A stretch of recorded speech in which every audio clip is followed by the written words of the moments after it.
ඇයි ඔබ අප මෙහි කැඳවුවේ? මහරජුනි අප නිර්මාණයක් කළා. ඒ ඔබට තිලින කරන්න කැමතියි. ඔබද එය නිර්මාණය කළේ? එහෙමයි.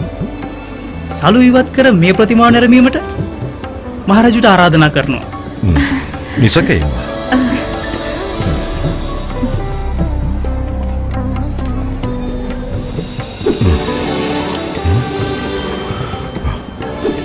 අද්විතීයයි.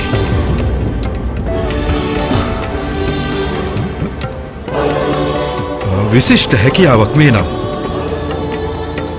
පවසන්න කිමද මේ සඳහා ප්‍රතිඋපකාරය ඔබ මගෙන් පතන? අවසර පතනවා. අවසරයක්? කවර අවසරයක්ද? අපි එක්තරා තීරණයක් ගත්තා. සම්බුදුන්ගේ සරණ යන්න. භික්ෂූන් වන්න.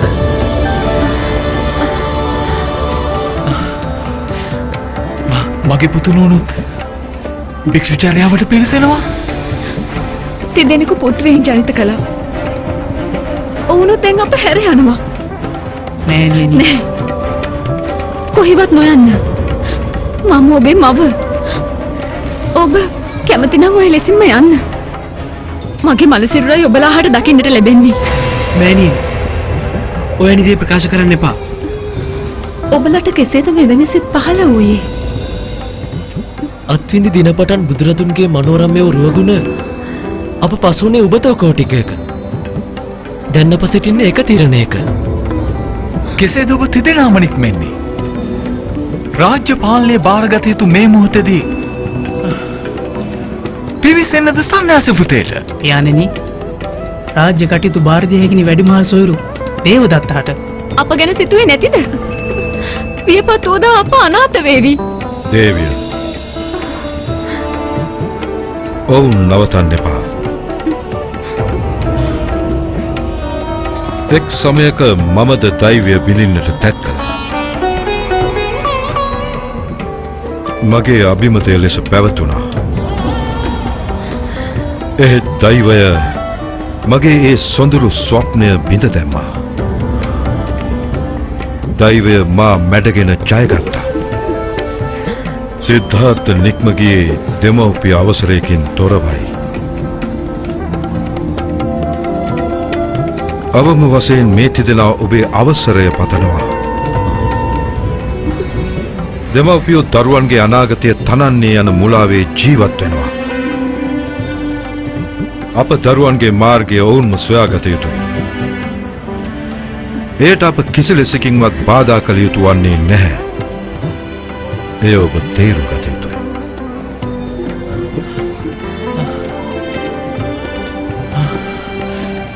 මගේ පුත්‍රයන්ගේ දෛවයත් භික්ෂූත්වයද? ඔවුන් නැවත ඒවී භික්ෂු ජීවිතය අපහසු බව ඔවුන්ට හැඟුණි. එහෙත් දැන් අප ඔවුන් යන මාර්ගයට බාධා කළහොත් ඔවුන්ට විශාල පීඩාවක් අපටත් හානි පැමිණෙයි.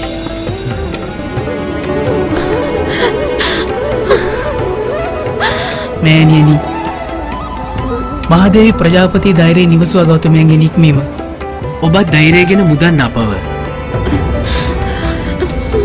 මේ භවය තුල විමුක්තිය නොලැබුවොත් මේ ජීවන වෑයම නිරර්ථක වේවි.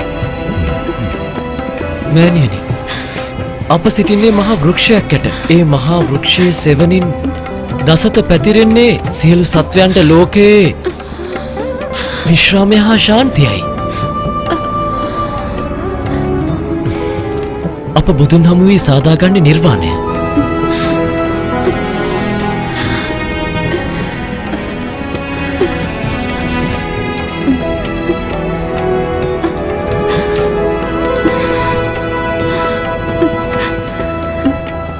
පුතුනි,